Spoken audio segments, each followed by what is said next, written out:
What's going on, everybody? Welcome to IndieQuest, the celebration of the indie and obscure. I am one of your hosts. What did I call myself last time? Main Quest, Joshy Main Quest. I'm Josh. I'm joined by Steve. How's it going? I'm doing pretty good. We ran the numbers in the Discord, and I think we all bring a fair amount of main quests. Yeah. Maybe some of us slightly more than others, but it's roughly equivalent. It all comes out in the wash. Yeah, you'll never know what I'm... Maybe I bring a side quest today. You never know. Seth, you're here too. The captain himself, Captain Drachma. I said your name weird, but hey, how are you? How's your day going? It's going, and we are once again recording early for us, I suppose, the three of us. And why is that, Josh? We have a special guest, Vayar, from the community and Kindled Across the sea. How's it going? How are you? Hello, I'm doing fine. And it's like only 9 p.m. in the evening. PM in the evening. Yeah. Excellent. It's so sunny out there. Yeah, you got a ton of sun back there. I would have guessed it's like 4 p.m. That's a lamp. Oh. I'm sorry to burst your bubble, but no, the sun is setting right now. Okay. Oh, okay. Nice. Yeah. All right. So he claims. Well, we know you're from Kindle. I already said you're from Kindle Across the Sea, but why don't you plug that show and tell everybody what that show is all about? Yeah, it's a show that I do with my friends Briz, Brian Briz, Hokey Briz, whatever, and Johnny, Good Times, Bad Times.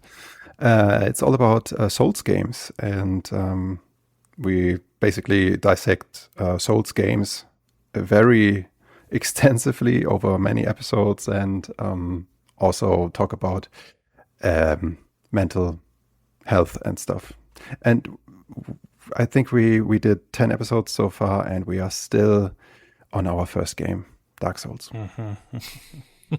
It is a good one. I've listened to, I think, the majority of them, and those you three are like the perfect three to talk through it. You each bring different opinions on each of the sections, and it really does feel like I'm almost playing the game again while listening to you guys. Like I feel like I'm not as up and up on Dark Souls 1. Like, it's not necessarily my favorite in the series, but you guys give me nostalgia for it. You guys do a really good job of it. So, oh, thanks. That's cool to hear. Whenever you guys do a show episode that's not about Dark Souls, I'm there. No, I mean, I will still listen, but I have no idea what you guys are talking about half the time. I'm like, all right, that sounds cool, you know? Yeah, I get that.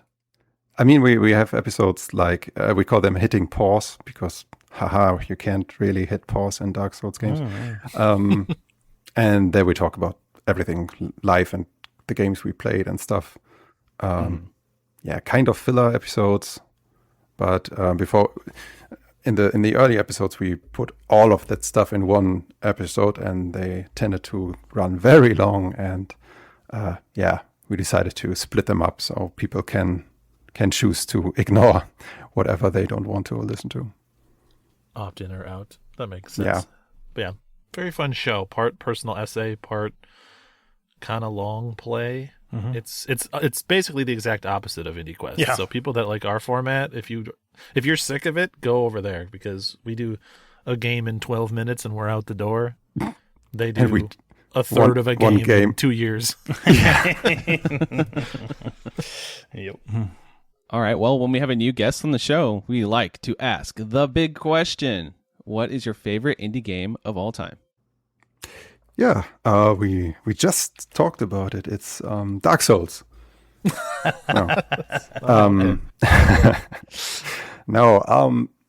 thought about that beforehand because I knew this question would come up, and there are a lot of contenders, but it has to be hands down Dead Cells, because I've played this game so many times for hundreds of hours on different platforms. I suck at it, utterly suck at it, but I love it.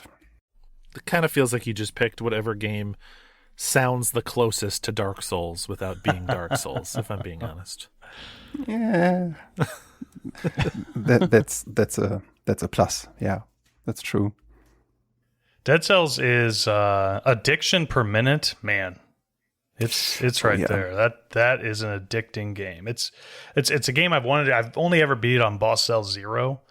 So it's a game I've wanted to go back to and play through on more difficult cells. But I know if I go back in, I'm there for 20 hours minimum. So it's tough. Yeah, I get that. It's the same for me. And I think you would never do this, Seth, but there are like these assist modes where you can tailor the difficulty to your liking. Like you can lower the damage the enemies do, increase your damage output. You can, I don't know, disable traps and stuff like that. So you can make the game way easier if you want to, or if you want to practice it. And you can even remove the roguelite aspect kind of from it. The permadeath stuff, because you can restart levels instead of dying and then going back to the start of the game. Even on a higher boss cell, you can do that stuff too? Yeah. Oh, okay. That's cool. And it doesn't even disable trophies. That's why I have 2 platinum trophies for the PS4 and the PS5 version. But I still suck. I must, what's the word? Underline it? Stress. No. Stress it. Right. Yeah. I suck, but I have the platinums. I'm a fraud. We'll edit that part out, so all it sounds like you said is, I have the 2 platinum trophies. I have the platinums. Just that part. With no other context. That's okay. Yeah, Dead Cells is kind of a blind spot for me. I did like a few runs here and there, but it's not one I've ever like officially sunk the hours into to like get to the end or anything. So it's like I've tinkered but not quite jumped in. So that's one of these days. You know how roguelikes are. It's like it's going to be a big commitment. So it's like, all right, it's going to be hours and hours. Am I ready for it? Maybe, maybe not. And then usually it's like, okay, I'll do a run or 2 and that's it for that game so far at least. But I hopefully still live long enough to play through it at some point. Josh, that's the exact reason why I haven't even touched Hades so far. Oh, yeah. I touched it. I removed the foil, put it on my shelves, and then said, okay, this is for future Vayar, not for me. Mm-hmm. Yeah. Oh. Sometimes you got to be Good that answer. way with the games like that, Yeah, and that's a great answer. Yeah, I agree. All right. Well, we're jumping in the show. We're just going to jump right into the quest log. This is going to be a regular quest log pick episode. So what is the quest log? It's an ever-growing list of... you guys, just so you guys know, you guys can't see below the desk here. I just went crisscross applesauce because I'm getting serious right now. Anyway, the quest log is an ever-growing list of curated indie games that everyone should play. There's 2 segments to it. The main quest, which is an easy recommendation. We're going to call these games bangers or masterpieces or games like, hey, you can give this to your mom, your dad, your pet iguana. They're all going to have a good time. But we also have the side quest, which is maybe closer to like an 8 out of 10. There might be a caveat or 2. Maybe it's a little niche or just a weird genre that not everybody will get into. But if you're a sicko for that genre, that game will be for you. So I think today, I usually like to pick on my co-host, but I think I want to go first if you guys are okay with that. Okay. Yeah, that works. I'm down. Okay, so continue on the trend of doing some 2026 goodness with a game that came out April 30th called Forbidden Solitaire. Oh, you guys heard of this game? Yes, I have. Yes, it's on my short list of things to play. It's spoken of in the same breath as Inscription, which I imagine you'll get to. Mm-hmm. Yeah, so Forbidden Solitaire is a solitaire game, obviously. It is it's based around, it's kind of like a meta-textual story, and you're inside of a 1995 like CD-ROM game. The people that made it made like Home Safety Hotline. They do this. This is their kind of like niche or genre, right? They like to like take 90s or early 2000s energy and vibes and put it into games. So that's kind of what this is. You are basically a guy that finds a floppy disk that is Forbidden Solitaire. It's the name of the game, and so you're a guy playing a game inside of the game, and it's like the old school PC resolution and look to it. It reminded me a lot, like the art style. If you guys are looking at screenshots, remind me of like Seventh Guest, like that vibe, or like that era of. It's kind of creepy but also kind of corny at the same time, if that makes sense. The main premise is you're playing this solitaire game, but everything's a little off. That's kind of the main feel behind it. It is a dungeon crawler. You don't actually control the character. It's basically a camera that goes through the dungeon, and the story is told to you by like these 90s era looking CG cutscenes that'll happen to you. So there'll be a couple of jump scares, like a ghoul will pop out, and then you'll get a board where you're playing solitaire. And it's a very basic solitaire where you just match numbers. You at the very bottom of the board, you have the card that is the one from the deck you're drawing, and then you have 3 trays next to it, which will be different power-ups that you can do to kind of like basically get against the odds of this boss that you'll have or this door that you have to open up. Sometimes there'll be a boss like health pool that you have to diminish as you're doing the solitaire game. Sometimes there's stealth modes, which is stealth mode in a card game, which was kind of interesting and unique. I haven't seen before, but they'll kind of put like this vision cone that kind of sways back and forth, and you have to try to use the cards, and it's just matching like either the number or the suit over and over again, trying to just clear the board as fast as you can and as best as you can. As you're going through the game, you get basically kind of like the gauntlet, the Infinity Gauntlet from Marvel stones, but they get like embedded in your hand, and it's like kind of like 90s gory, like looks really like jam spraying out of his hand as he's getting these gems jammed into it. And that'll like expand your health pool. That'll give you a little bit more damage to enemies. Just very basic level up things. And then as you're playing the solitaire game, you get like power-ups that you can use. Like you might get like an icicle, like to shoot little icicles at like 4 or 5 cards and knock them away. Or you'll get like a wild card, basic card stuff. And those will slowly get unlocked more and more as you're playing too. The cool part about this game is it's just the vibes. It is very Inscription leaning. They're trying really hard to be Inscription. Do they hit Inscription levels? I'll say not really, because it's really hard to hit that level of, meta storytelling and all this stuff. But I will say this is a very fun romp. The story is very, very campy, very fun to go through. There's like these little AIM instant messenger stuff that'll pop up from like your sister, like, you need to stop playing the game, stop doing this. It's just like that's kind of like the meta textual stuff that's outside of the game. There's a little bit of that. There's like a desktop area where you can kind of explore a couple things, but mainly it's this card game and you're going through the storyline of this solitaire game. So any questions so far? Not so much a question as a comment. The main reason I haven't touched it yet is because I've been nervous that it wouldn't live up to Inscription, and there's been way too many comparisons to it. Like I don't want to walk in and be like now it's on a pedestal for me a little bit. You know what I mean? Like I don't want to be disappointed. So I'm still very excited, but interested to hear more about some of the lines that can be drawn, I suppose, between the two games. For sure. So as you're playing the game, you're doing the solitaire game. It's one of those things. It's cozy, but it's not like challenging, right? Because Inscription, you kind of have to plan your deck a little bit. You got to plan what your next move is going to be. Here, you kind of just matching cards up. You're not going to be thinking too deeply about it. If you fail, it's not that big of a lose condition. It's not a roguelite. You'll just start at the beginning of the battle and try again. So it's like you get to that story beat, and then you're trying to fight this boss. Say, oh, I made a mistake. This hand is not going to go good. It'll just reset, and then you just start over on that same boss. And you continue the storyline. This game took me about 6 hours to play through. It's not the longest game out there either. So it's kind of one of those, I could tell they really weren't going for replayability. They're going for, hey, let's just tell this really interesting and fun story,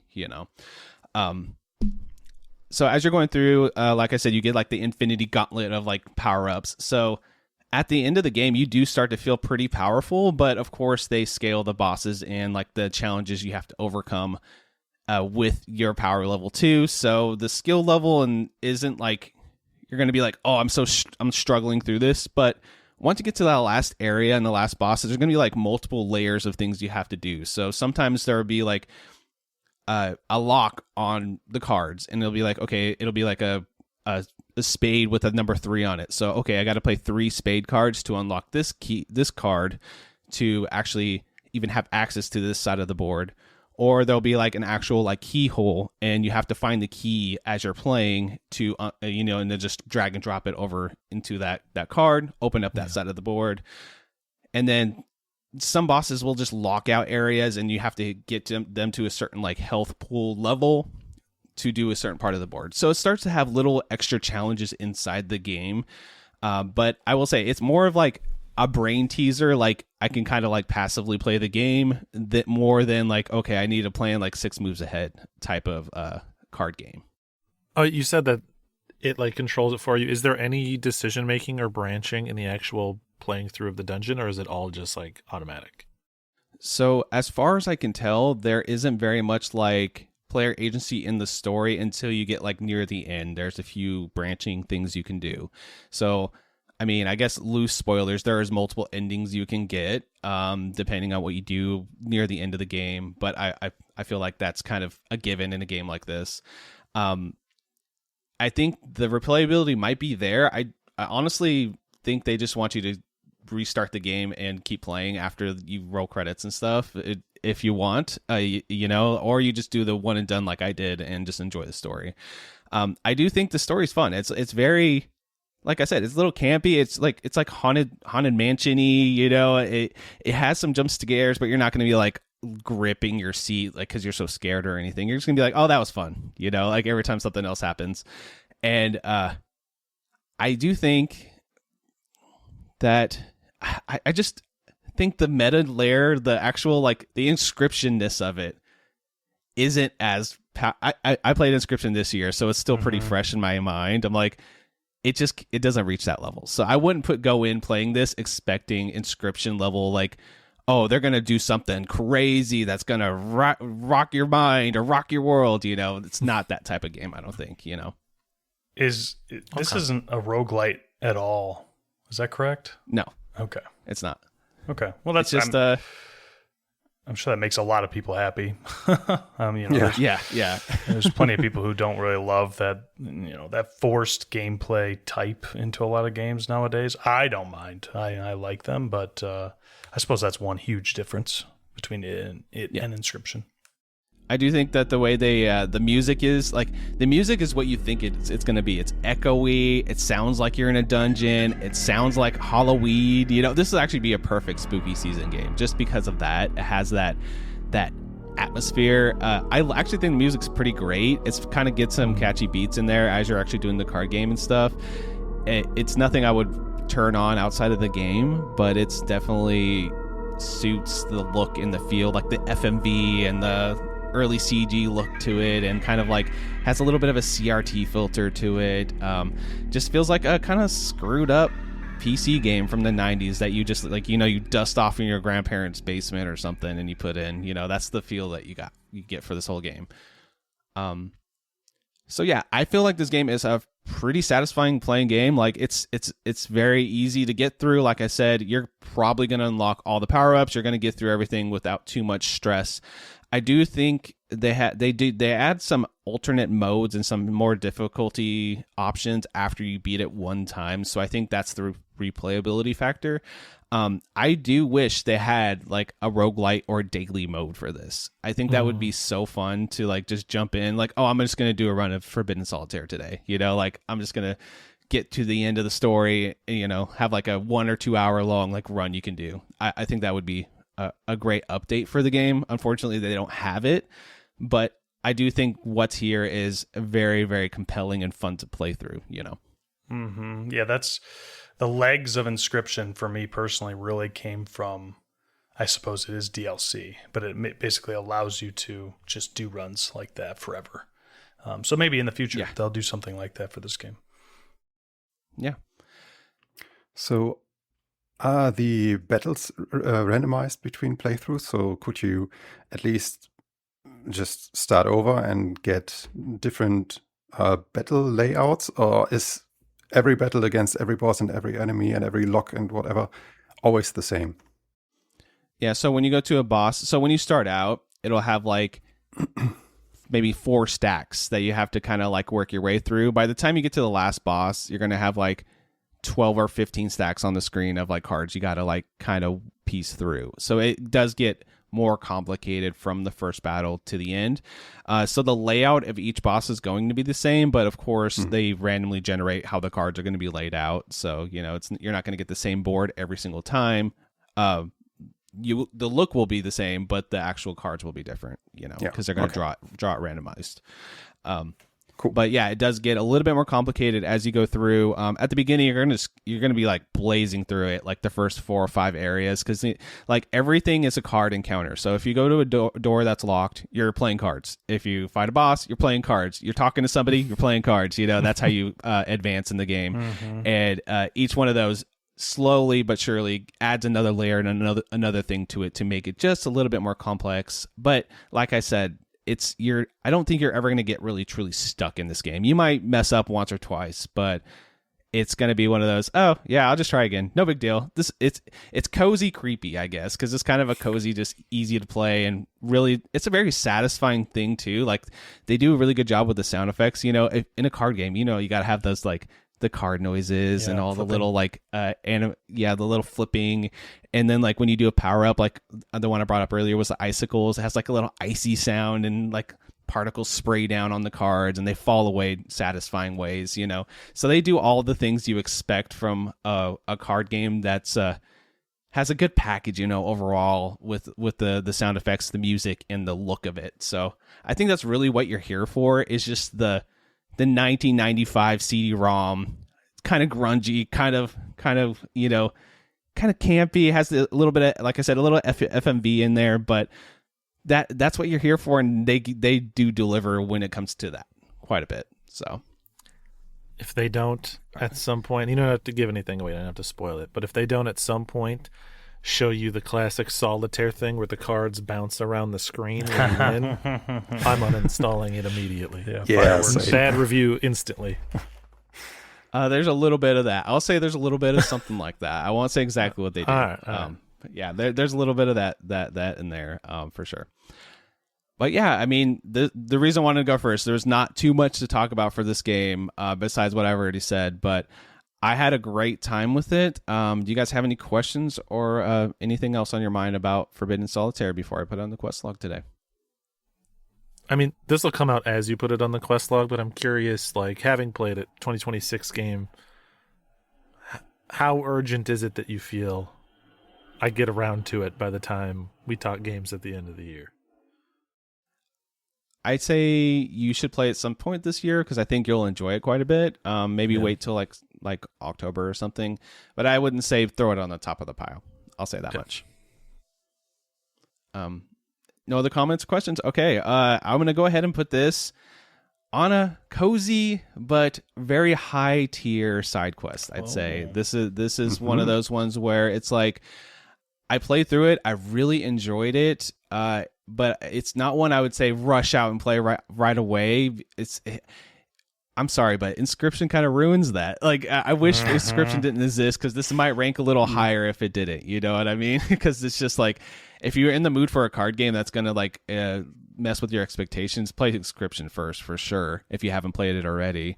But this one is one you're gonna enjoy it. Like, it's just really satisfying to play. Solitaire is always fun to play anyway. You know, like I always enjoyed playing it forever. You know, so get that with a nice, interesting spin to it, with a fun story that you're gonna like be grinning ear to ear at, because it's just, they always do something unique in it, and it's just, it has that kind of like Resident Evil, you know, the Resident Evil 2 voice guy in there a couple times, you know, that kind of campiness to it. So if you like that, you might put it as a main quest for yourself. But to me, I was like, I'm really glad I played that, you know, but not quite main quest material for me personally. So nice cozy side quest.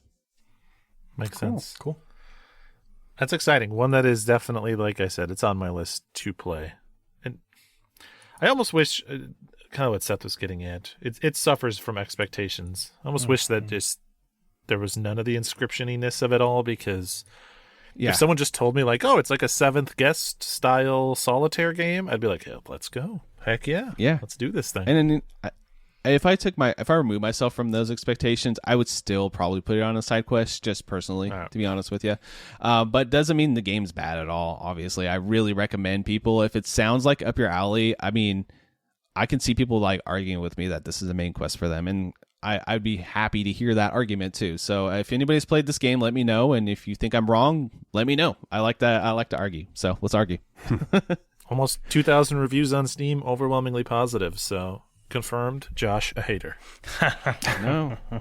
This year's blueprints. Yep. No accounting for taste. All right. So who wants to go next? Do Seth, Steve? Well, I mean, I'm more than willing. I guess it just depends on if Steve wants to go last. I'll go last. I don't mind. Okay. All right. Cool.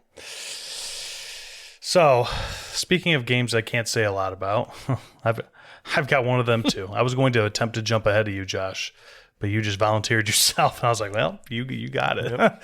Yeah. I think that I played a game this time around that is maybe a unique entry on the quest log. I think that maybe we have not had one of these to this point. We've had adjacents, but I don't think truly one of these. Our first erotic game. I can't wait. Yeah. It is Rob actually... will be so happy.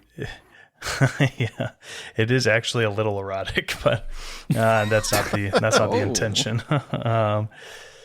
I played a game that I am 100% certain none of you have heard of, and it is called Lap of the Gods. Oh yeah, Lap of the Gods. I know. No, I don't. Well, when idea. when you look it up on Steam, you're going to be like, oh, okay.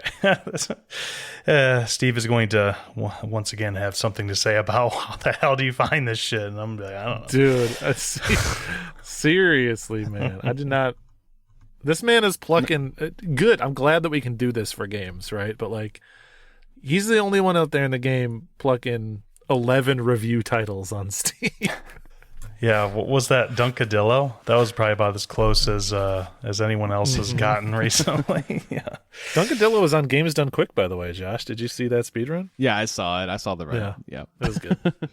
Somebody had to tag me. I don't know who it was. Somebody in Discord tagged me. I was like, okay, I'll watch that. Why not? So Lap of the Gods released this year on April 20th, 420. Developed by Muda Games, M-U-D-A, and it is only on PC. As far as I know, that's all it'll ever be on. It is... I have this little tidbit at the front, but it is an acid trip visual novel, because that's the only way that I know how to describe exactly what you go through when you're looking at this game. But when I said, hey, we've never really had one of these, we have had, I think, some visual novel adjacent type stuff, but I don't think we've ever had a true...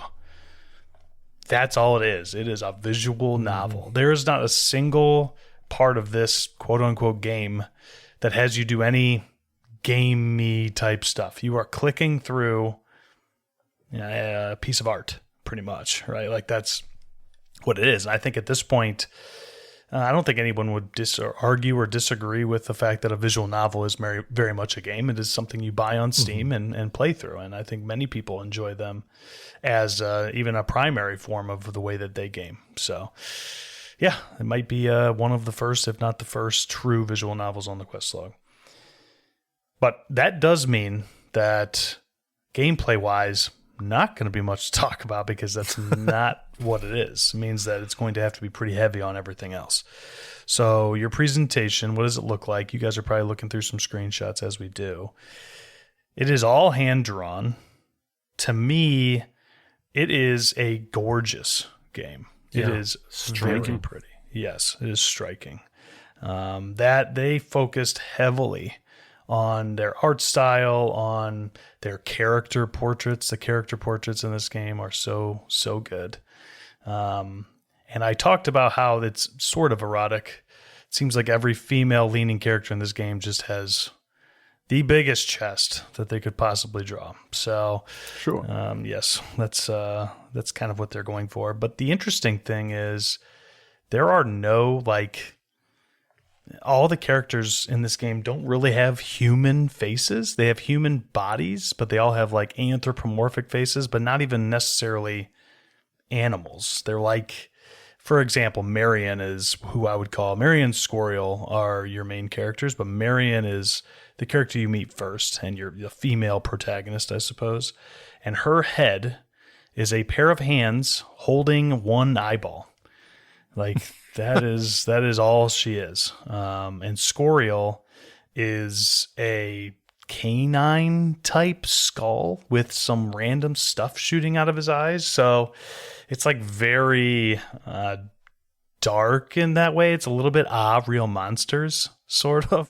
Yes, it borders like, it's like a 3-way cross section between Our Real Monsters, maybe a little bit of Beetlejuice, and like artwork that would be on a My Chemical Romance t-shirt. Yes, that's a good call out. Yes, that's fantastic. Because there are times where I don't want anyone thinking that's not looking at screenshots right now thinking, oh, it's like a very dark or moody atmosphere. There are a lot of colors on screen, and they aren't always just dark colors. There's times when they're the brightest colors, very Eastery type colors, right? Like extremely bright, extremely vibrant, but there are also times where it gets extremely dark.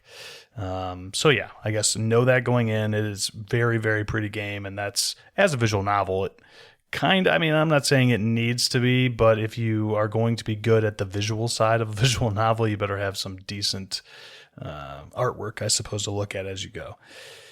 The only thing that I will say about the presentation that I think that this, and it's got 11 total reviews. It's got 2 people who worked on this game. So I'm really not like completely slaughtering this dev because of this, but the game is pretty jittery, and it's like whenever there's a transition, like a character comes on screen, every once in a while the game will seem like it's about to freeze up, and then it starts to move after like a couple seconds.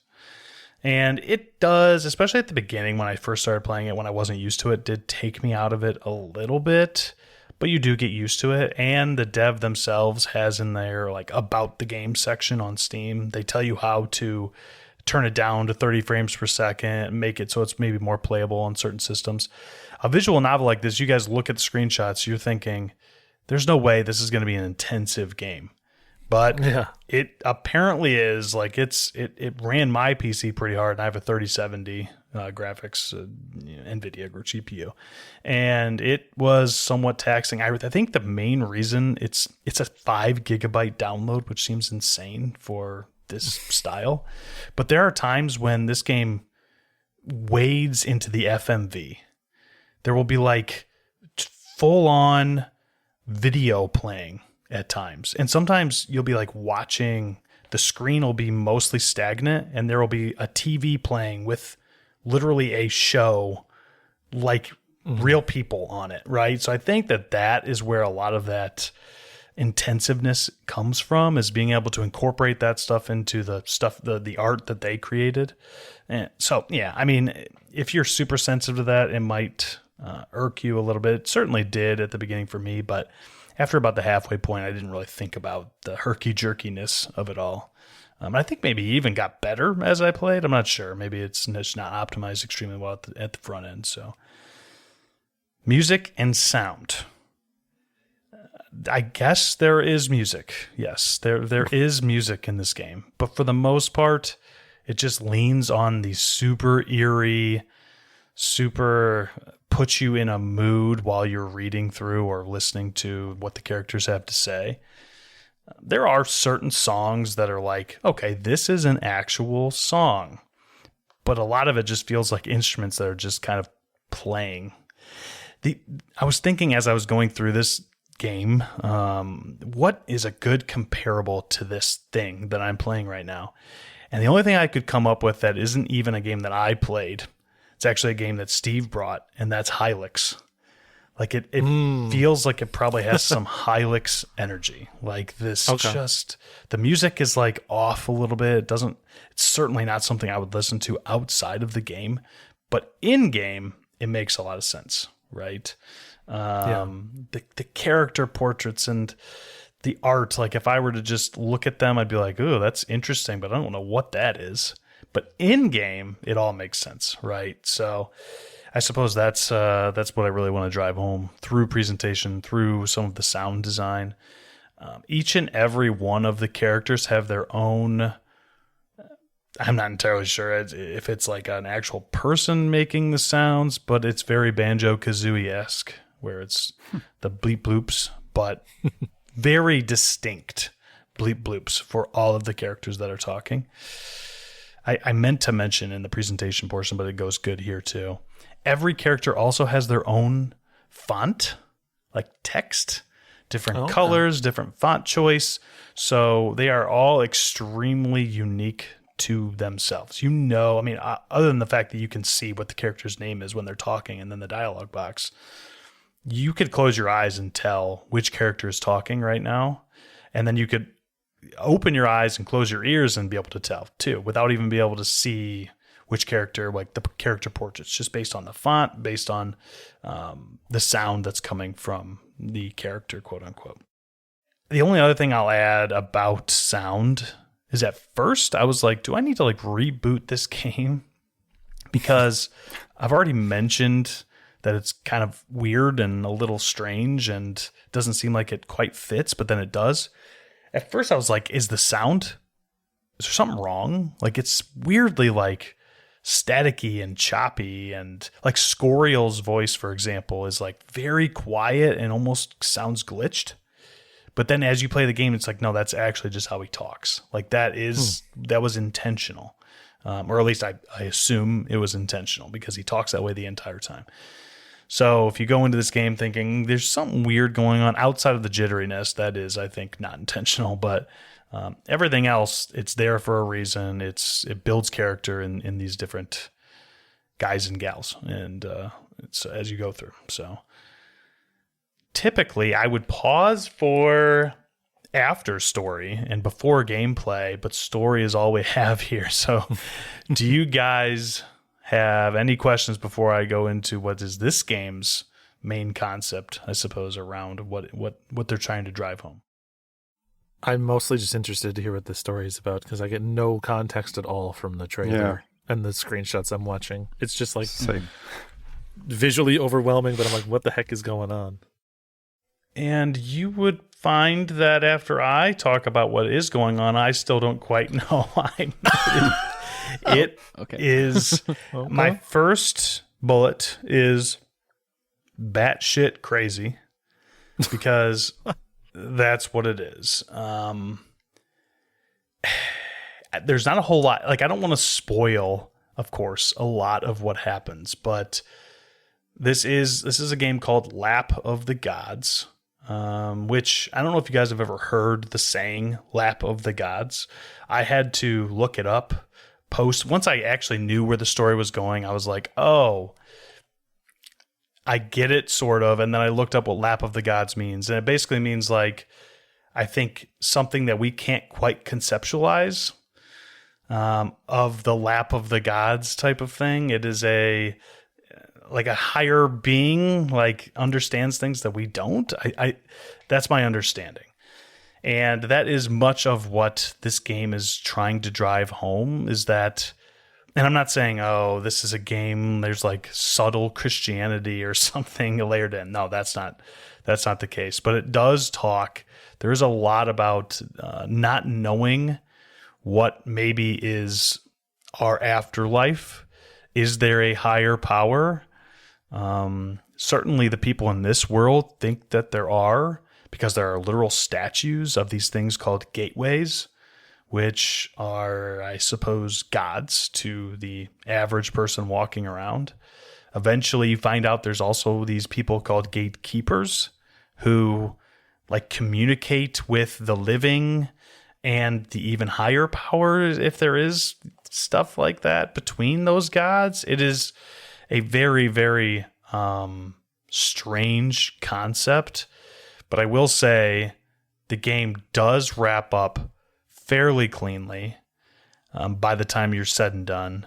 The main character, I mentioned Marion already. You find her working in this factory called like the Scrunched Up Paper Company. It's just silly, right? All they do is scrunch up paper all day, and that was her job. But one day she's working there, and that's where you find her at the very beginning of the game. And her boss walks over to her, and he's like, "Who are you, and what are you doing here?" And she's like, "What are you talking about? It's me, Marion," or whatever. And no one recognizes her, and you don't know why. And they basically have security escort her out. Not a single person she's ever worked with, her boss, they don't know who she is. They're like, "You're a stranger. You're not supposed to be in here. Get out." So she gets kicked to the curb, and next thing you know, Scorial finds her. And Scorial is like every con man you've ever seen is very similar to what Scorial brings to the table. But Scorial, in his own way, kind of describes and explains to Marion what he thinks is going on with himself and with her. So in Scorial's portrait, you can see that there's smoke rising from his eyes. And he explains that he's losing, that's his soul slowly seeping out of his body. And Marion is like melting from her hands. And that has her body like melting away. So Scorial is slowly losing his soul, and Marion is slowly losing her body. And so they need to figure out between the two of them why this is happening. Because you have to have body and soul to go on living. And if someone dies, they lose both at once. But both of them are only losing one of them at once, slowly. And that's why no one remembers them anymore, because they're supposed to be dead, but they're not. And so they're trying to figure out what the heck is going on, why this is happening. Scorial has been in this state for a year and a half. And Marion, this just happened to. He figures out that it happens to her through various means that I won't spoil. And that's how he ends up finding her. He's also married to his husband, 5-7, which is like this, I think they call 5-7 like he almost looks like a collapsed star. His head looks like a collapsed star, like a black hole. But they both are, it's funny because Scorial is like constantly making jokes, constantly cracking wise forever. And 5-7 is like his ground, you know, like, but if at any point, because these two don't exist anymore to most people, if Scorial and 5-7 don't talk to each other for like a matter of minutes, 5-7 starts to forget about Scorial. So they're like, constantly have to stay together in order to remember, to make sure 5-7 remembers. It's sort of strange. And they use a lot of like different keywords that only exist in this world, like the gatekeeper and the gateway and the smoke. And so it's a lot to like keep in your head as like new verbiage, right? Like it does that. But all in all, it does deliver. That it's quite action-packed. Things go up and down and all around. It gets crazy. The visuals are nuts, as you guys can see, and as anyone out there listening can probably see if they look. It's a wild ride, and I did quite enjoy myself with the story. So I would highly recommend this game if you are into that visual novel style. And that will bring me to where I would put it on the quest log. Do you guys have any questions before I get there? I have things I want to mention that are very inconsequential. So I think Scorial looks like the guy from Neon White that is on the top. Yeah, he does. Yes. It's like, it took me a while to figure that out. And the other thing is that Lab of the Gods in German is in German we have a saying that goes like "Im Schoß der Götter ruhen," which means lying in the lap of the gods. And that's a saying that's supposed to mean you have no agency over what happens next. And fate. Yeah, you are bound by fate, basically. Yes. You have no say in this. You can't change anything. Right. Yes, cool. and that's exactly what it does mean, I believe, in English too. Yeah. You say that. Yeah. I have one quick thing I wanted to mention. Here at the bottom of their Steam page, I just like their little blurb they have that says, "We're a two-person team that's worked on this game as a passion project for nearly 3 years." And then they also say, "Also, you'll only see AI used in our projects when we're long dead, unless someone reanimates us with it. We're never touching it. LMAO." I just thought that was a nice little thing at the end of at their Steam page description. Yeah, so. Yeah. Definitely Always a nice couple to see. people just have like a really unique vision for a story. At least that's what it seems. And not to get us like too deep down the AI rabbit hole, but this game is a perfect example of the type of art AI cannot produce. Right? No. AI can create only like an amalgamation of everything that produces some sort of usually poorly drawn, neutral, familiar image.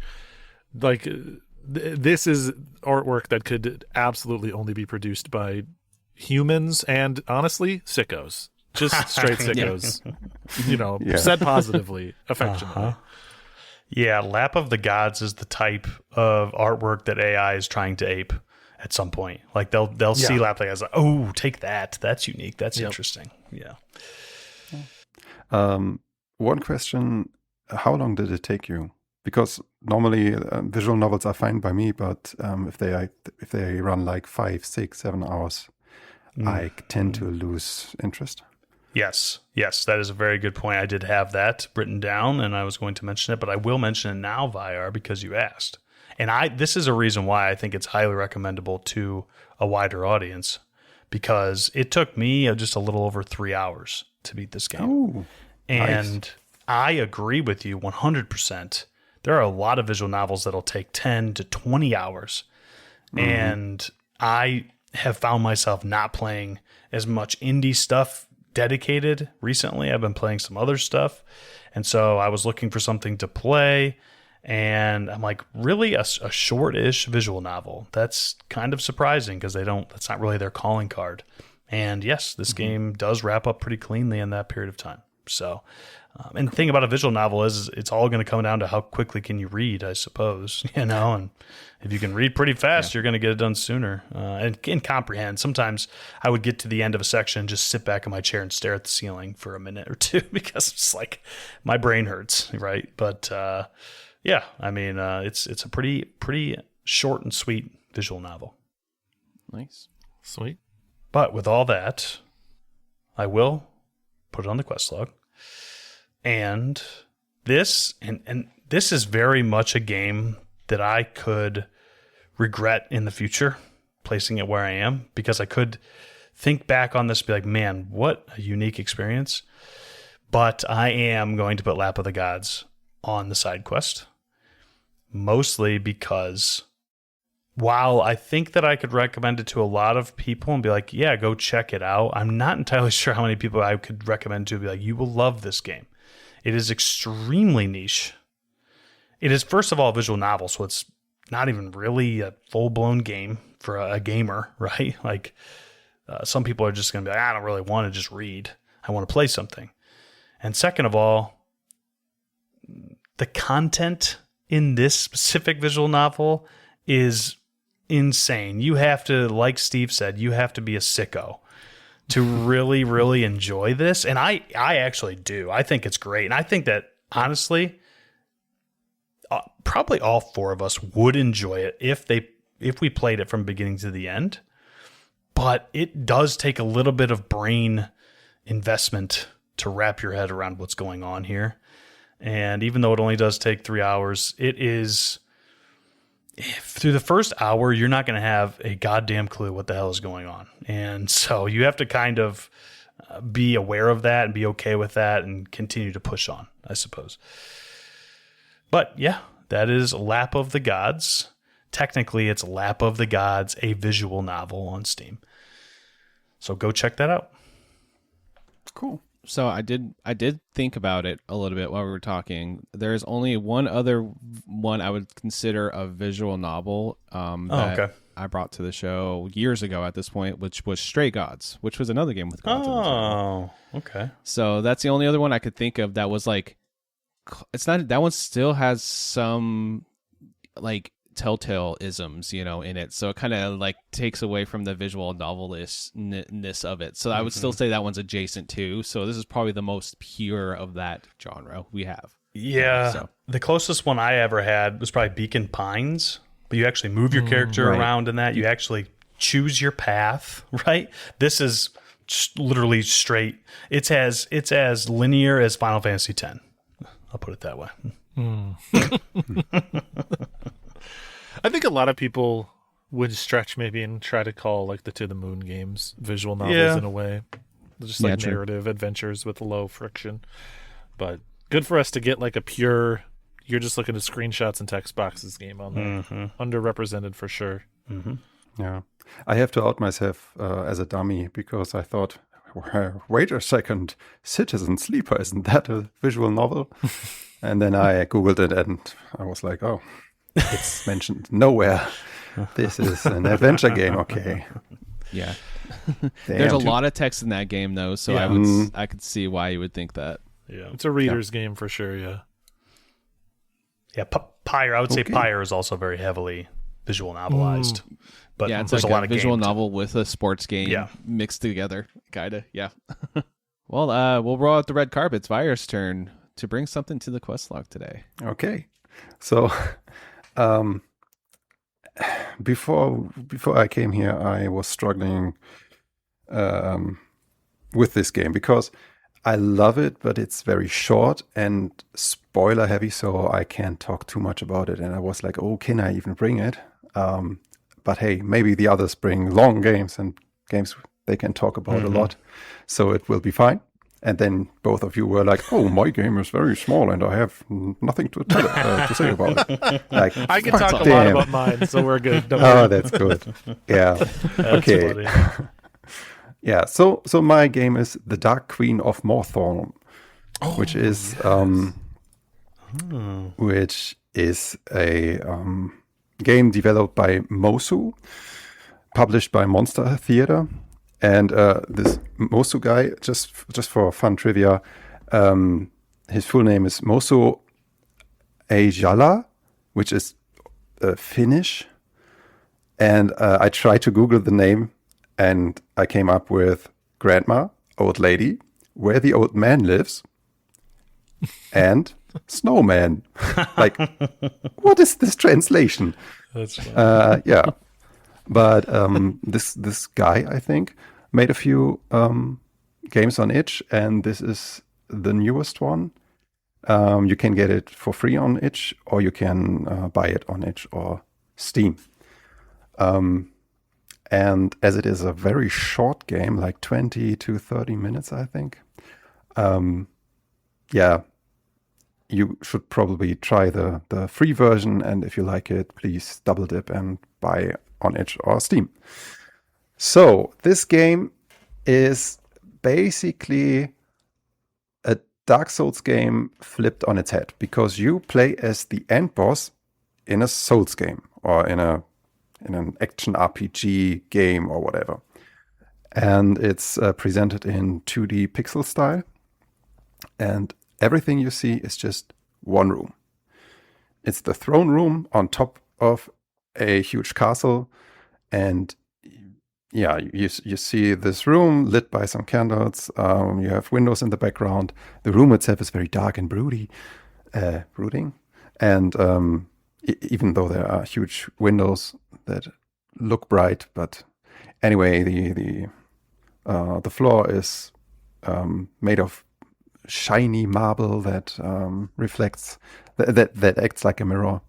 And that's basically everything I can say about everything you will ever see environment-wise.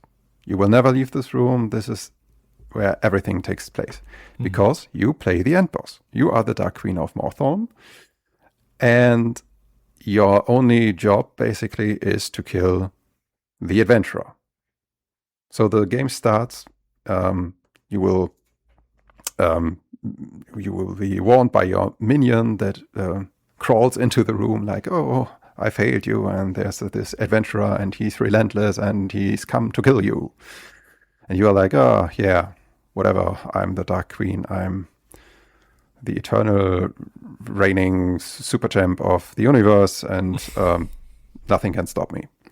And then this adventurer, I think it's a woman, but I'm not sure. It's held very vaguely, so you can interpret it like you want. They enter the room and are like, your reign of terror ends today. And you're like, yeah, sure. He comes up to you with his little stick, deals basically no damage, and you have one attack, hit them, and they are dead. Okay. Then you need to press space when you are near the corpse. It will fade into nothingness, and you can go back to your throne. But then this adventurer comes back and says his line again, like, your reign of terror ends today, and you will fight them again. And then again. And by the third time, I think you get some new abilities, and that's basically all you do. You have 3 attacks. The adventurer will respawn over and over again and try to kill you. Just like in a Souls game, where you are the adventurer that tries over and over and is completely helpless in the start and gains knowledge and maybe goes out farming for some better loot or level up a bit or get some consumables and deal more damage, dodge more attacks, just get better at the game and eventually probably kill you. And the core game is basically this fighting, and between the fights, when the hero comes back to confront you again, you will have dialogue, and they will start to question you or do some quips like, oh yeah, now I know how to dodge that attack. The first time I was too slow, but now I know, and now I can, I don't know, kill you. And you get some dialogue choices, but it all boils down to, I'm the queen, I'm the mightiest thing in the universe, and you are nothing, and I will kill you. And now the tricky part is that the story is the main thing here. This game would be nothing without the story. So I don't want to spoil it and get deeper into it. I can just say that this 20-minute game was the first game in a long time that made me tear up a bit, because they tell the story of this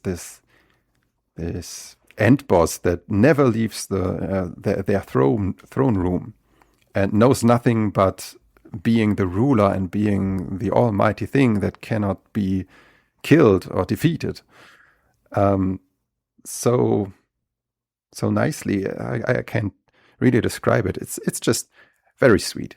And the banter between the adventurer and the queen never gets like fourth wall breaking. Like, they are not like, oh yeah, I bugged out, and oh, you were glitching or whatever, or I was stuck on YouTube. That never happens. It's always like, oh yeah, I went to that place and look what I found, a new weapon. Oh, maybe this will give me a chance. Cool. Or they will take some time to get to you, and you are like, where are they? I'm expecting the next fight. And they are like, oh yeah, I got distracted by these mobs, and yeah, took me a while. I'm sorry. Yeah. I didn't expect you to say that you would tear up at the storyline for this. I know. To be honest with you. I was like, oh, I can tell it has some kind of like commentary on like the genre and the tropes of that genre, but I didn't expect you to say, oh yeah, maybe tear up. That's interesting. That makes me want to play it, honestly. Yeah, I mean, it's free. It takes 20 minutes, maybe 30 minutes. I highly recommend playing it. The fun thing about the combat is that at first you can just kill that little guy. You press your attack. It's slow as fuck, but eventually the enemy is very easy to hit, and they will die in one hit, and that's it. And over the course of the game, the more tries they have under their belt, the AI will get better and better to the point where you can barely get a hit in. And if you play the game normally, you will find out that at some point the normal attack will not deal any damage because they always dodge it. So you will try the dash attack or the AoE attack. And when you use them for the first time, you are pretty sure to kill the enemy with them because they never saw them. But then in the next tries, they will get used to it and eventually dodge all your attacks. And it's very fun to see when you play the game just as it's intended to be. Like, just try out your attacks and try to defeat that little guy. You will feel this steep increase in skill, basically, of the little adventurer, and eventually it's just impossible to hit them. There are ways to still kill them every time. It's even an ending that you get an achievement for on Steam, where you have to kill the hero so many times and never get below a certain health threshold yourself that they eventually just quit. But if you play normally on your first try, you will most probably not reach that point. And that's just for fun. I implore you to play the game normally and not try to cheese anything. Yeah, this concept is the thing I love the most about it is that sometimes we look at a lot of different genres of games and think, how can we change that? It's been the same thing for all these years. But just like, hey, no, you're actually just the boss now, and it doesn't even have to be a super long form experience. It can be pretty short, but still extremely meaningful. And I love that devs are able to kind of pull this new twist on old genres still. And yeah, I mean, I'm definitely going to play this game probably tonight. So Nice. Heck yeah. So it sounds like there are multiple endings. Do you think most people are going to have like a pretty consistent path, or is there a pretty wide range of branches that it can go down? I think there are 3 endings, and they are very obvious. Like, there's the normal path that most people will take. Then there's the possibility to just not fight back, to just, I mean, that's what comes to your mind after your first playthrough. Like, but what happens if I don't ever attack them from the get-go? And that's a fun one. And then there's just killing them over and over by basically cheesing them and using their ability to read your inputs to their disadvantage. That's the third ending. Yeah, okay. As I said, just do the normal ending and then try the other ones. And yeah, it's fun like that. Yeah, it's a very cool idea, and it's honestly gorgeous. Like, sure, it's all in one room, but like, damn, they are a talented artist. Whoever the artist was on this game, they did a great job. If you told me this was a screenshot from like, I don't know, any one of those 2D pixel art side scrollers, you know, like Assault and Sanctuary or a Blasphemous or something, like, I believe you. Yeah, and it's very high res. It's not like trying to be a Game Boy game in resolution and style. It's just high resolution pixel graphics with some effects that are not pixel graphic-y. Like, you will see them eventually. It's like, oh yeah, this can't be a retro game ever because this happened. I was going to ask, how's the music in this one? Yeah. So, honestly, the music is fine. I like it. It's it's a bit not chiptune-y. What's the right word? Maybe it is chiptune-y. a bit. It's not real instruments, it sounds like. It's more like something you would hear on a Genesis or something, but not as compressed. And honestly, I was like, there's only one song, right? But then I looked it up for this episode and found out there are, I think, 4 songs. Yeah, but they are very similar, which is fine in a 20-minute game, to be honest. Yeah. I mean, you expect it to just be playing the last boss theme the whole time, right? Yeah. That's what you're doing. Yeah. Right. But the music fits the game very well. I really liked it. It didn't force itself into the foreground or something. It didn't go on my nerves. It was good. Okay. Cool. Yeah. Any more questions before I put it on the quest log? No? I think I'll make a comment. I put it in my cart. I'll probably go ahead and just spend the $5 to support the dev on this one. Nice. Like, why not? You know what I mean? Yeah, the one thing I'd ever heard about this game, which is unfortunate that this is how the name crossed my brain, is that I think this game has been a big example of people abusing Steam's refund policy in the past because it is so short. And if you beat it in under 2 hours, you can refund it, which is particularly a bummer when the dev is offering the game for free in a variety of places. So yeah, and it's like $5, right? Yeah, exactly. Yeah. So if you pay the $5, I mean that's like 2 double cheeseburgers. Just let the dev have their money. Think of it like a tip jar. Yep. Yeah, and even if you bounce off the game, like if you play through it and you're like, this didn't reach any fiber in my heartstring. No, wow, that was weird. But you know what I mean. Yep. Still, just pay the $5. Yeah, it's just $5. I like supporting, especially one-person teams like this. Is like this guy had an idea, this person had an idea. They're like, hey, let's do it, and they did it well. Obviously, you're bringing it to the show. It's a recommendation, so definitely seems like something that people should check out and support them. I'm all for that. Yeah.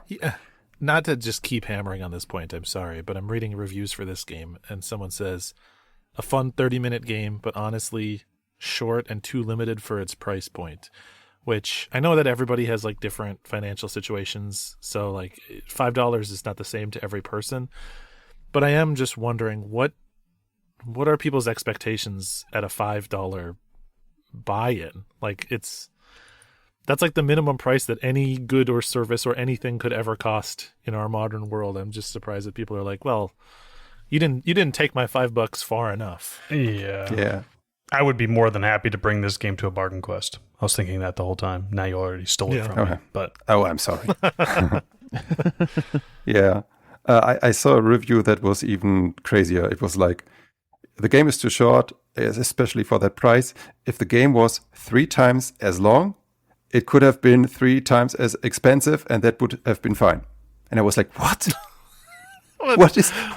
That's insane. What are you saying? I would never pay $5 for a 30-minute game, but I would happily pay $15 for a 90-minute game. That makes so much sense. Because I suck at math. One last thing I want to say. I mean, we talked about the game longer than it takes to beat, but please don't look up any videos or long plays if you want to play through it. Again, it's free. Just play through it. I was spoiled by what's his name? The guy that does Steam dumpster diving, Iron Pineapple, I think. Or was it Daryl Talks? Whatever. Some YouTuber showed only some scenes, and I was already spoiled. So the game is so short that you can be spoiled very easily. So just jump in, play through it, like it or don't like it, and that's fine. Okay. The placement on the quest log is very easy for me. It's a main quest. Because it's so short, so accessible, made me teary-eyed. It's just a no-brainer for me personally. And I know guests rarely bring side quests, but Guido did, so I'm in the clear. Yes, you are. Right? Haha. That's funny. Oh, it seems like the perfect type of game to be on the main quest, even though it is short, because it is extremely unique. And I truly probably one you can recommend to anybody that has a PC, right? If you've got a little bit of time before work, you could play through it. So, Right. Looks cool. Awesome stuff. Very excited. Well, I think you probably just sent $15 into the pocket of Mosu here by bringing it for the three of us, and hopefully some other people check it out too. Yeah, that's nice. I must admit, I never paid for this game. Not because I'm an asshole, but because I'm on a spending hiatus, and I was so tempted to pay for this, but no, I couldn't break my vows, and I will. I think bringing it to the show and shining some light on it. Yeah. You're doing the dev a solid there. So I will buy it on Steam the second my weird self-imposed spending pause is over. Oh yeah. Nice. Yeah, I just bought it, so I'll be playing this soon. Nice. Yeah, got me. got him. Yeah. Excellent. So, Steve, what did you bring? Oh, was I supposed to bring a game today? I thought I got the day off because we had a guest bringing one, but okay. All right. I'll bring my game. I don't think, usually, a bunch of coy boys, I think you all know what I'm bringing. I think I have not been subtle about what I've been playing the last week or so. Does it start with an E? It sure does. Yeah. I saw you in that. I saw that pop up so many times. So here's the thing. I have a question. I'm not going to spoil. I'm not going to bury the lead. I must know. Were you actually playing this game the entire time it showed you playing it? Because I'm like, there's no way he's still playing that game, or that you were playing. And I'm not going to spoil the time of day you were playing this game.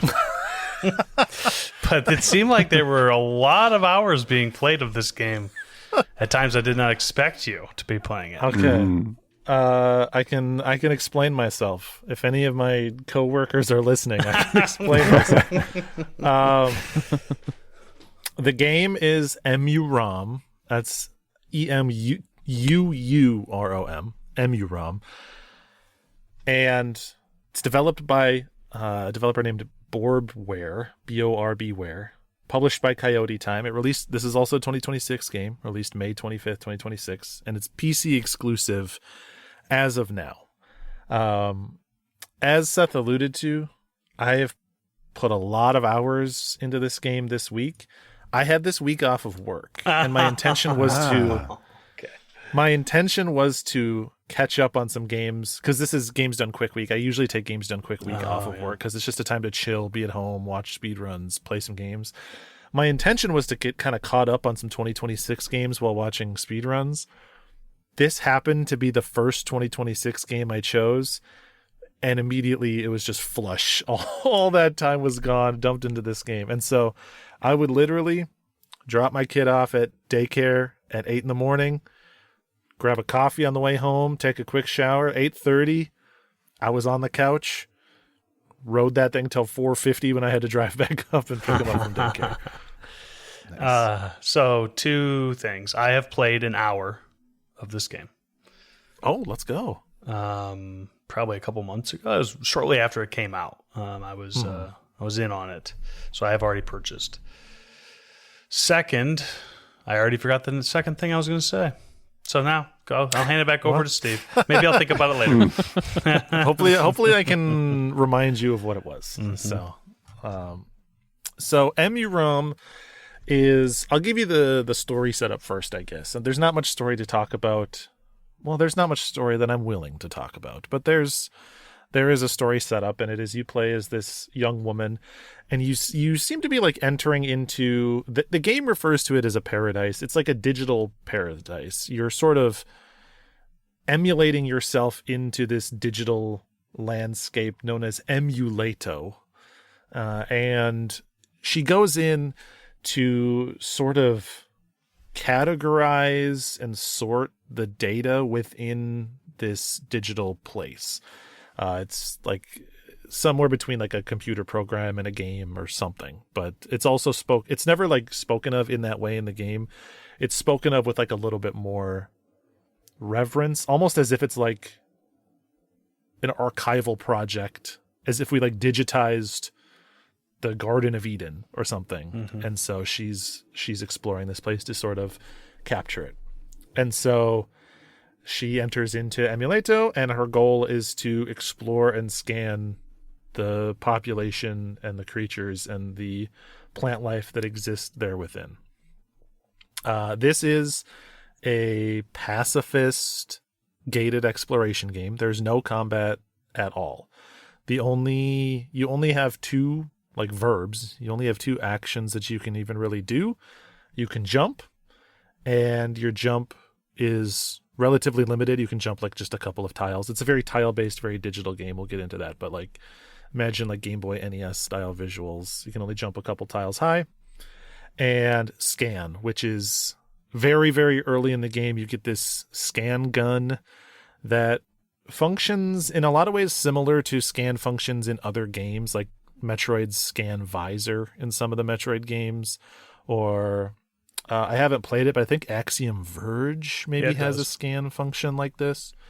But it's like it's a cone that shoots out from your character, and anything that you capture within that cone, you scan. If you scan a creature, if you capture them within that cone for, I don't know, a couple seconds, 3-4 seconds, it will populate like a little digital information file on that creature that you will then have into what's called your EMUDex. So there's a little bit of like a Pokemon aspect to this game of like creature hunting, creature collecting, trying to scan every creature. And you could run through the game ignoring everything, but like you're incentivized in many ways to scan all the creatures and try to learn more about them. Many of the creatures in the game you can interact with in like, I don't want to say unintuitive ways, just in ways that are not immediately apparent. This is a Metroidvania. This is a game where you are learning and navigating the world by gaining a deeper understanding of the systems and the creatures within it. So a very early example of this would be, on like literally the first or second screen, there is a gap that you cannot jump far enough to get over this ledge. But crawling at the bottom of that gap is a little inchworm that's scooting along. And if you jump from one ledge and bounce off of that little worm, you will learn that you will gain a second jump of equal height and bounce over to the ledge that you're trying to get to. So it sort of lets you retain your height across a wider horizontal plane. Things like that. And if you scan the worm, you'll learn a little more about that, and maybe it'll nudge you in the right direction. So the entirety of you navigating the space is going to be you understanding what the hell all these creatures do and how you are going to be able to either interact with them, manipulate them, combine them, whatever it might be that you're doing. You're trying to get these things to understand the world better. So the scanning also is very relevant in navigating the environment because this is a tremendously dense game in terms of its navigation, and there's a lot of like hidden pathways that you don't know exist. So there'll be like a wall, but one of those tiles, it turns out you can actually walk through that into a hidden pathway through the wall. I don't know if there's always a visual indicator. There is sometimes like a very subtle visual indicator of that, like 1 or 2 pixels on the texture will be missing. But the scan also helps you because when you scan, it scans the environment and it like highlights all the blocks.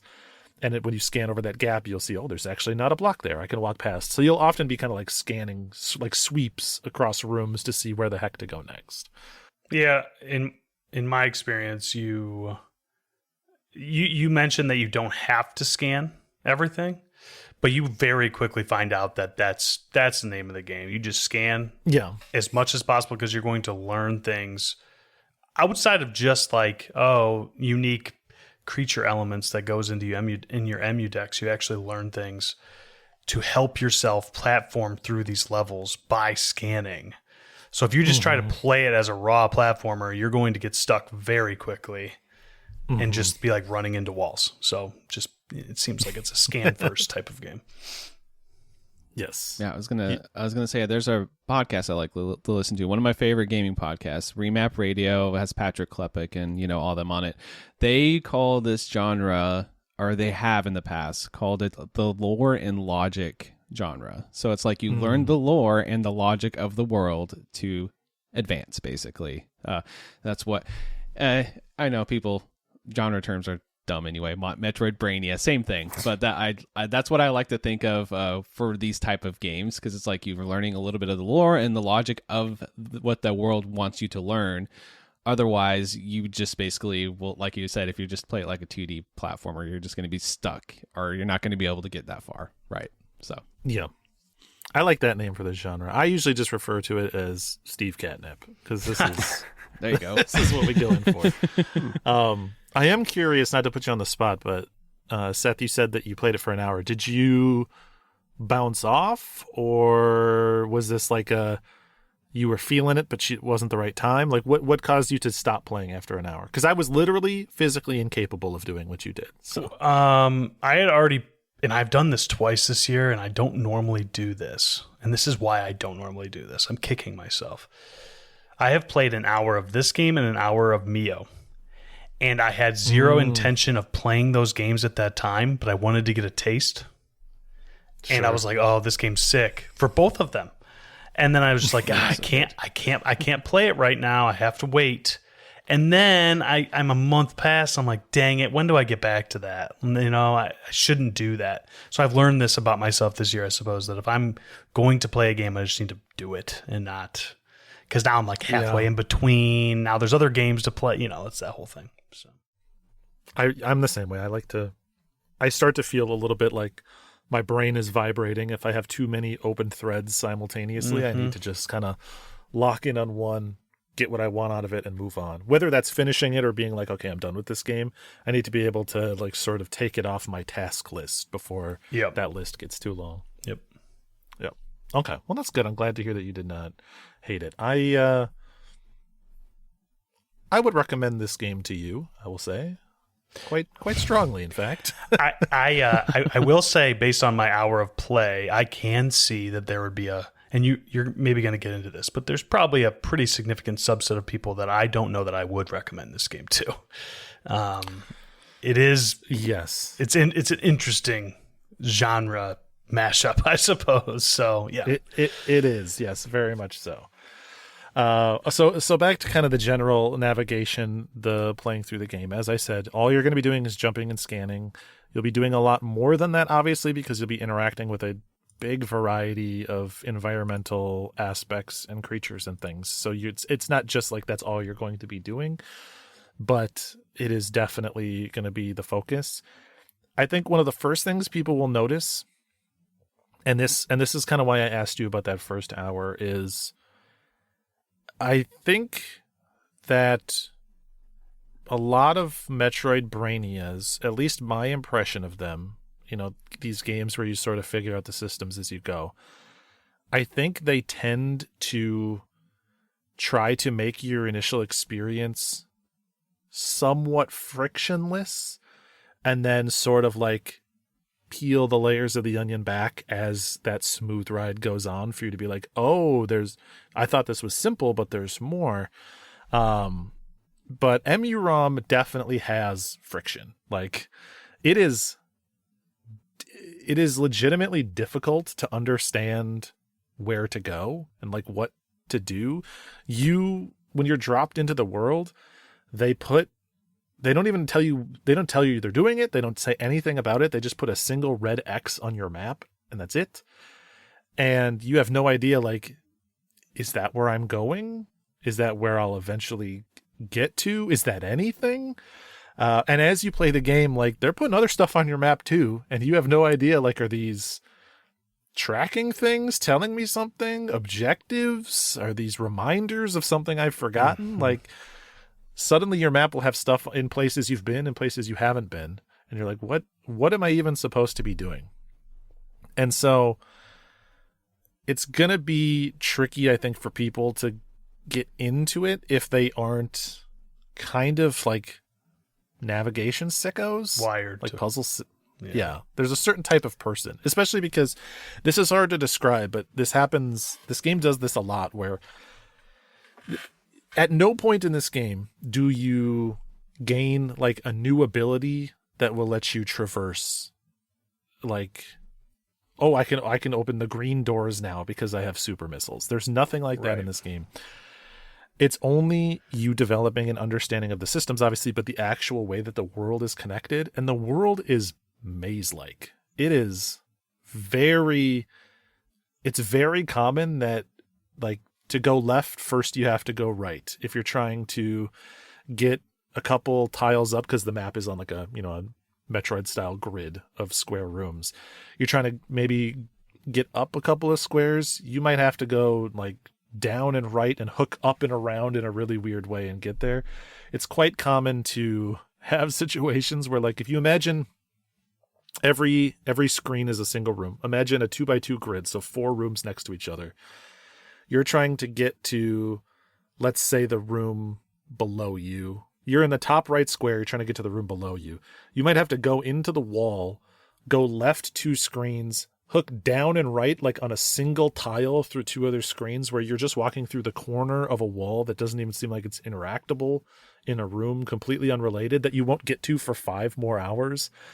Or maybe that you were in 5 hours ago, to go like down along a hidden path and then up into the room you were trying to go to. And so it's almost like the more you're trying to go somewhere in particular, the more frustrated you might feel, the harder it can be. You kind of just got to like wander and see what happens. You got to just go. I was going to ask, is this a book where you have like a journal where you're writing everything down? Or did you just vibe with this one? It feels like that type of game where you want to have some notes. Yeah, I got several pages of notes on this one. All right. Okay. We whipped out the Metroid Brainia journal here. We needed it. For a lot of what I've talked about, and for other stuff, it's a video game. Stuff you got to write down sometimes. Yeah. One of the first things, and this is not spoiler at all. I still don't know what this is. But for example, Josh, one of the first things you see as you're starting to scan things is this undecipherable language. And when I saw that, I was like, oh my God, Steve is going to die the second he sees that shit. See, that for me, that's not necessarily my favorite thing. I think I gravitate towards a lot of this for other reasons. To me, and I'm not trying to steal Steve's thunder, but the way that I thought about this game for the first hour is, if you take Animal Well and you just think about the portion of the game where you're going for the platinum and trying to get every egg and don't look anything up, a lot of that is what EMUUROM is trying to do. Like, how can I go everywhere in this game? And a lot of those eggs are like, you would never, you have to really think outside the box to find them. That is really what EMUUROM, and I've only played it for an hour. I know this game is tens of hours if you want to. So, yes. Literally the next line in my notes is, this game is extremely Animal Well coded. So folks familiar with Animal Well will be familiar with this one in kind of general layout. Animal Well is a lot smoother, I would say, of an initial experience. Like, just the act of playing, I guess what you'd call like Animal Well's base game, without trying to give too much away about Animal Well. That, I think, is a little easier to navigate, but it is still kind of difficult in some of the similar ways. EMUUROM is sort of like if you took Animal Well and you like squeezed it into a smaller box than it otherwise would fit in, so that all the pathways are like single tile maze-like areas to navigate. But yes, you do see an undecipherable. We'll say set of mysterious runes literally appears in the Steam banner for the game under the name EMUUROM. Like, it shows up in the first like 4 it shows up on the title screen. It has like a seizure warning screen. It also has symbols there. Like, it for those of you that enjoy Tunic, for example, you'll be right at home in EMUUROM. In fact, I have a notes section at the end that we're going to get to. If that will speak a little bit to some of the other inspirations, but it's interesting. I did a little research on the game. I would have thought, with no other context, that this is a game by a developer that played Animal Well and said, I want to make my version of Animal Well. But it turns out, looking at like the development history of this game has been in development for like 7 years. And they had like on their itch page and stuff, they had like a series of blog posts that are like, I really think that 2023 is going to be the release date. No, it's slipping to 2024. It's slipping to 2025. So like this game has been in development as long and simultaneously alongside Animal Well. So I think it just happens to be that this game and Animal Well shared some inspirations and are like, just happen to be the next generation, the evolution of this type of game, which is a type of game I obviously really love. So one question, if it was in development for 7 years, is it super polished, like no bugs, no glitches, or is it still a little bit janky? It played, like the entire time I played it played perfectly smooth, and I never encountered any issues. Like it is very solidly built. So I get the sense that, I mean, this is a very, I keep using the word dense, but it's a very dense game in more than just the level layouts. I can imagine this game was a nightmare to QA and test everything. So I can imagine a world where most of the game was developed and they were just having to like absolutely 100% make sure that there's no way to soft lock yourself. There's no way to get into a place that you can't then get out of. There's nothing like that, and that all the systems in place are all working as you'd expect, because it would be super easy for you to, for example, develop this game in a way where you accidentally move one creature to a spot where you can now no longer get the angle to scan them ever again. And so now you cannot like kind of complete your Pokédex in a way because you've made them inaccessible. That there's nothing like that in this game. You can always, even though it doesn't seem like it, you can always get back places. You can always interact with stuff again. From the moment you start, there's nothing missable. There's nothing you're locked out of, but it definitely took a lot of work for them to get there. Part of what I think will make the game a little, I think it's a gorgeous game, but I think it's going to be to certain people's tastes and not to other people's tastes, is the look of the game. It's very lo-fi. It's developed for an imaginary system called the TIC-80, and that this is not like a UFO 50 thing where they invented their own imaginary system. The TIC-80, it's like the Pico 8, where you can go to tic80.com, TIC80.com, and there's a bunch of games that a bunch of developers have developed for this imaginary computer. It just seems to set like a specific set of constraints on what's possible, and then, you know, the creativity exists within those walls. I would describe it as like somewhere in the middle of like an NES game and a Game Boy game.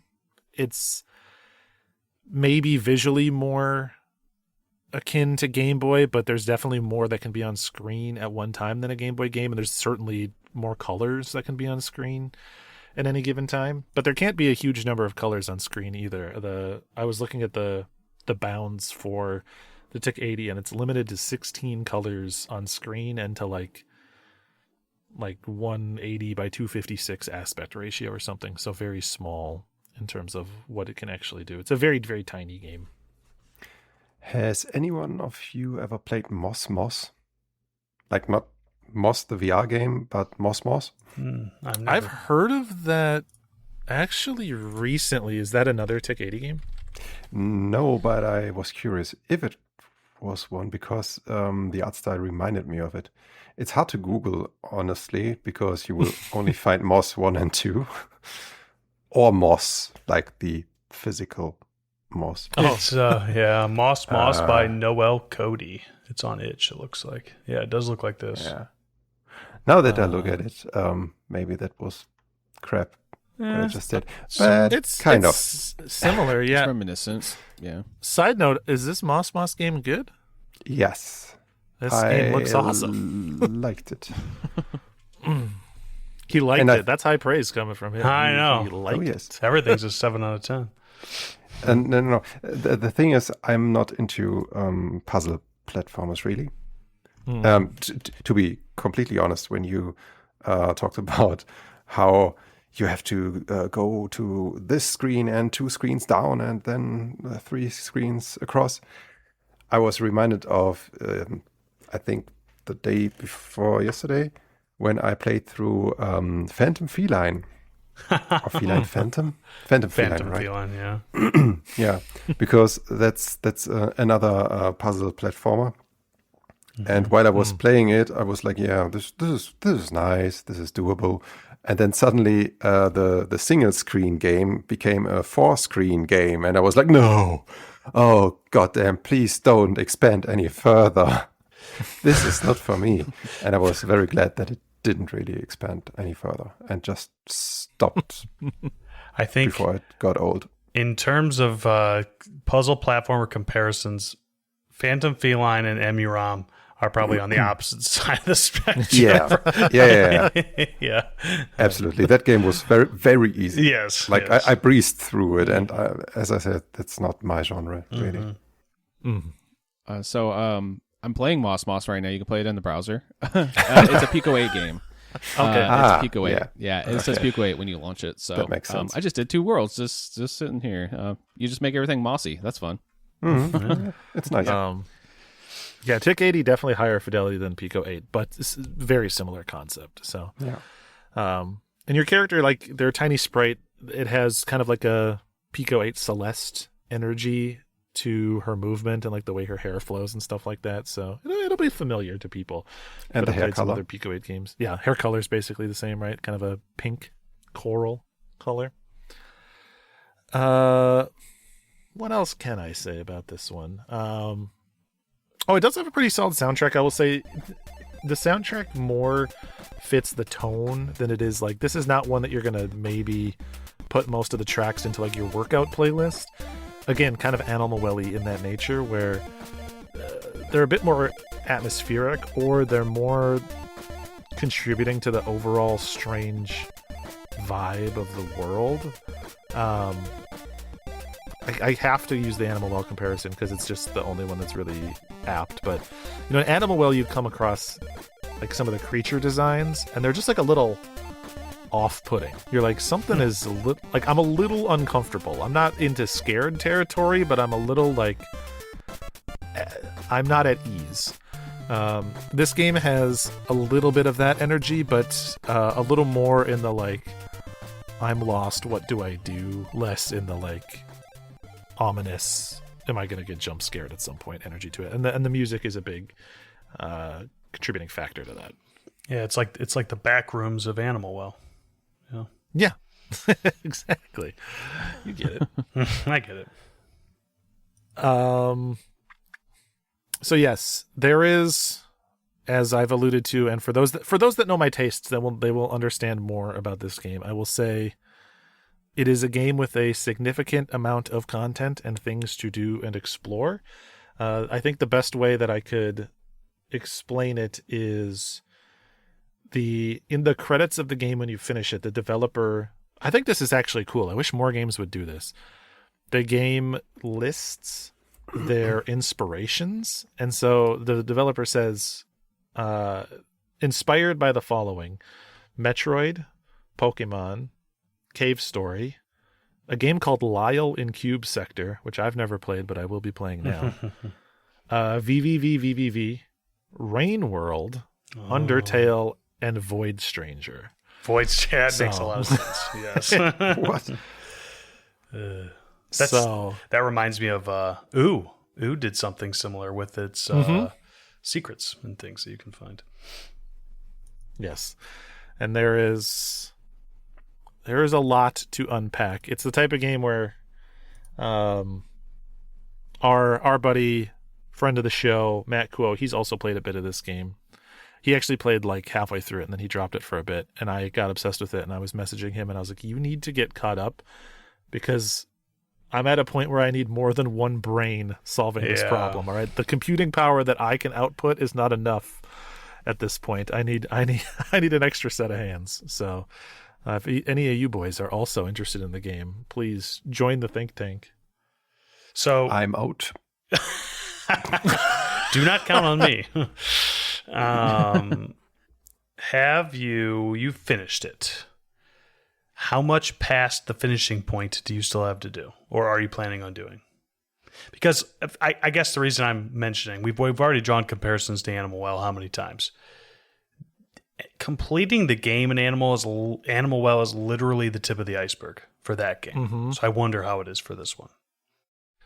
I have, maybe I would say, done a second pass. To use the Animal Well comparison, I would say I am right at the tail end to finishing the rabbits. Okay. Wow. Well, then you're pretty far along then. Yeah. Yes. I will say, for Metroidvania sickos and for people that love games that have like stuff to discover, kind of, aspects hiding behind the surface a little bit, I do think that counterintuitively to some of the gameplay, I think that EMUUROM is more approachable and more doable for some of those things without needing like a community of people. Obviously things get harder and more cryptic as you go along, and so it helps, but I feel like you can get further in this game in uncovering the mechanics and kind of the reality of the game. You can get further by yourself. Josh, I saw you had a question there. What's up, buddy? I was just thinking. So for this one, I was like, I saw you playing it, and I did message you. I was like, do I need a? I don't want to spoil anything for IndieQuest because I assumed that you were playing it for IndieQuest, but obviously that wasn't your initial plan, probably. But still, it's here. Yeah. I was thinking about playing it on the Steam sale, but I was just not in the mood for that style of game right now. You know what I mean? I just know I have to be in that mode. So I was like, I'll just wait for the fall sale. I feel like this will be a nice, good, like, autumn game for me. So I do plan to play this one. I want to give it at least a shot. I don't know how deep I'll get into it, but it looks so interesting. I want to know more about it, just by looking at it. Mm-hmm. Yeah, and I had kind of finished the game. I'd say, I feel like I was a little slower than the average person. Probably finished it up at like the 8-9 hour mark. I mean, you all can see on Steam that my hour count is like approaching 30 hours at this point. So obviously I have continued to play it. Mm-hmm. But you can get a very satisfying experience playing 10-ish hours, give or take. Yeah, I was also looking at Lyle in the Cube Sector too. I was just reading about that game. It came out in 2006 and it plays on the Master Drive or Mega Drive, not Master Drive. That's cool. I was just random. I was just kind of Googling around. Anyway, go ahead. Continue. Yeah. So yeah, absolutely got its hooks into me. One of like the most addictive experiences I've had with a game in a long time. I'm curious if any of you fellas have any other questions. I don't think I have a question specifically. I'll just talk in terms of my first hour, and we've kind of covered this. For people out there who have played Animal Well, I would say that EMUUROM, from my experience, is for the sick of those people. It is, at least initially, and maybe, it evens out, but it is a little more hardcore in that direction than Animal Well. Maybe for just the base game, and then they even out eventually, but that's just my own experience with it.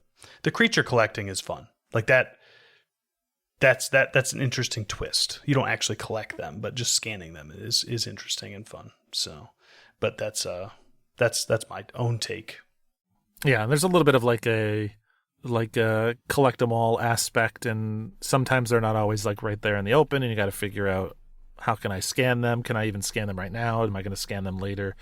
The game is not shy about showing you a screen that you definitely can't do everything on right now. Yeah. They quite willing to do that. But I will say it does feel cool to complete a screen. You do get to do that pretty early on, and when it like tells you that you completed the screen or whatever, you're like, oh, I've done everything I can here. And then that's when you realize, oh, that's what I'm doing. Like, that's what this is. Like, much of what this is trying to find. It's almost like a search and find game on each individual screen, but you can't actually get to half the screen sometimes. It's interesting. Yep. But you raise a good point. It is 100% for the sickos in terms of if someone was curious about this kind of game, I would, for almost everyone, if they had never played one before, I would say start first with Animal Well. Like, this is definitely for the type of person that has already played Animal Well and they're like, what else you got for me? I would say it is more in the vein of, honestly, Void Stranger, which is a tremendously cruel, brutal game. But if you have the right temperament for it, it's also a fantastic game. And EMUUROM it sits in between those two. Not quite as harsh, but also not quite as smooth as Animal Well. So I have one question.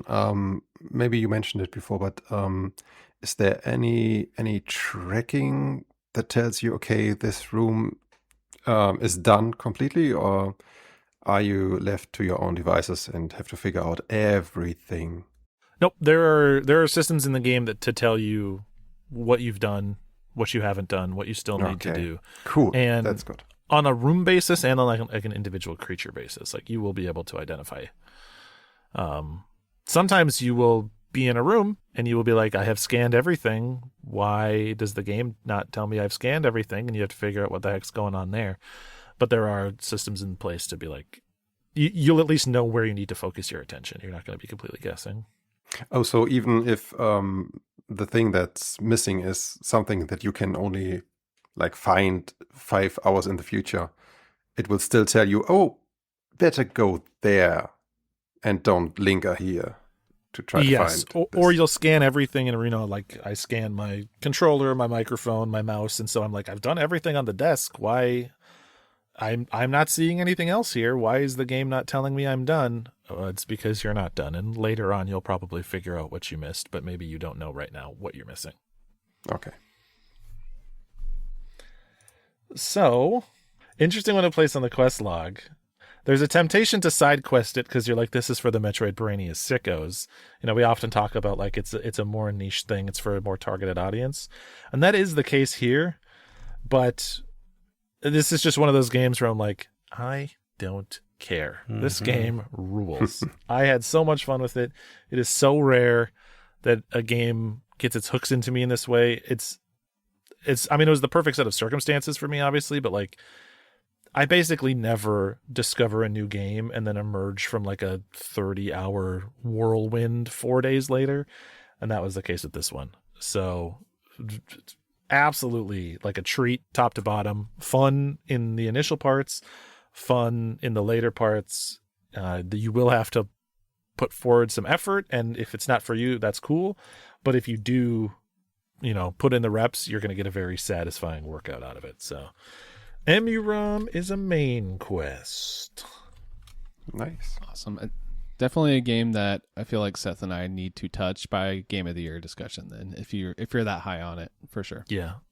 I would very much appreciate that. Although last time, Josh, I don't need another Blueprint situation where you play it only to try to frickin' put an anchor around my neck. Maybe I need you to just stay away so that I can just tell you it's good and you could leave it at that, huh?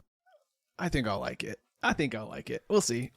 I think you'll like it too. There's nothing, I guess, quite as like punishing as how Blueprints can feel. So you will stumble forward in EMUUROM eventually. I'm such a sicko. I'm talking to my partner Sarah. I'm like, hey, let's play Blueprints again together. Maybe this time. I've been trying to just kind of push towards it. I'm like, maybe I'll try it with 2 people, and maybe it's just me being dense, on that one. Who knows? So yeah, we'll see. Yeah, we welcome you back anytime. Okay, anytime. Okay, all right. Well, we had 4 games brought today. We got Forbidden Solitaire, which is a nice cozy side quest.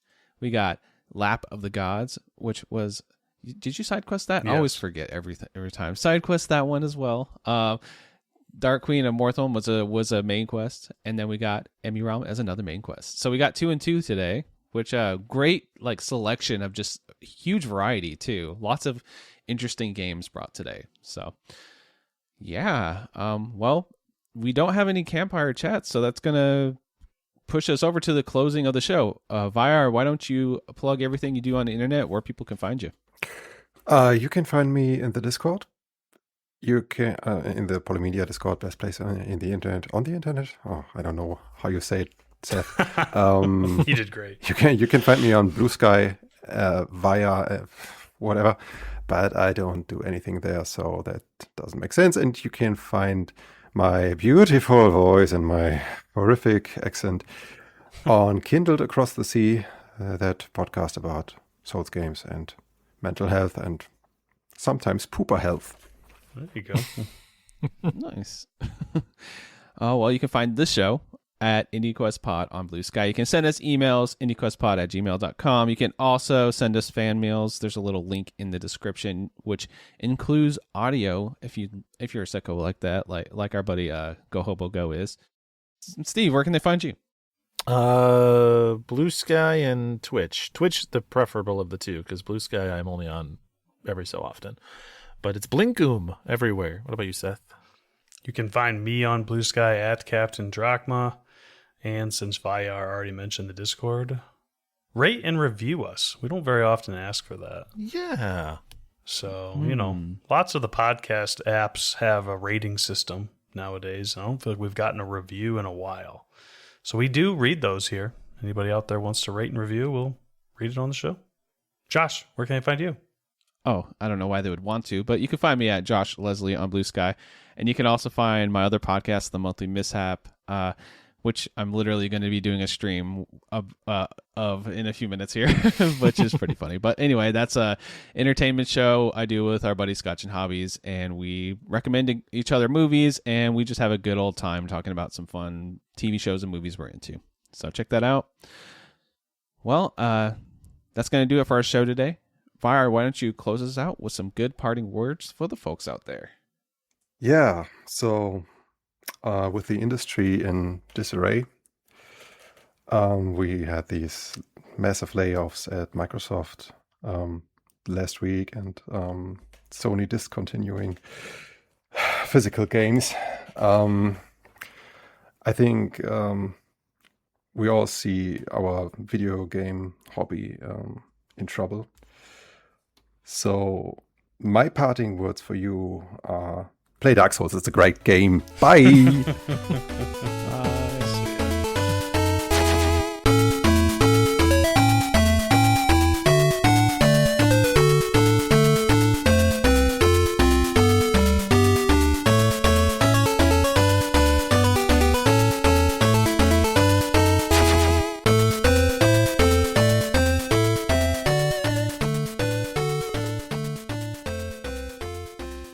I was really thinking you were going to get heartfelt there. Never.